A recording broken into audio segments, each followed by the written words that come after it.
అందుకేనమ్మా మొహమాటం లేకుండా చెబుతున్నా, గుళ్ళోకి వెడితే గోత్రనామాల గురించి ఇబ్బంది పెట్టకండి అర్చకుల్ని. గోత్రనామాలు చెప్పడం సంప్రదాయం కాదు, అది ఎందుకు వచ్చిందో తెలియదు.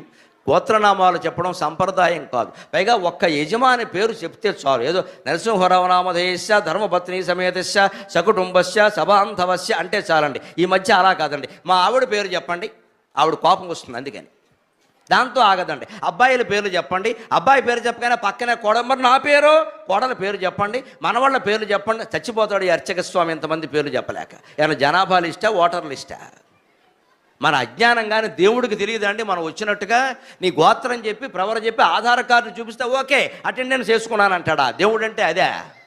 మనం ఎవరమో, మన గోత్రం ఏమిటో మనం ఏమిటో ఆయనకి తెలియదండి. మనం ఎందుకు చెప్పమంటాం తెలుసు? అహంకారం అమ్మ లోపల. నేను వచ్చినట్టు నేను చెప్పాలి, నాకు తెలియాలి, నేను వచ్చినట్టుగా అక్కడ తెలియాలి. మా ఆయన పేరు సరిపోదు, నా పేరు కూడా చెప్పాలి.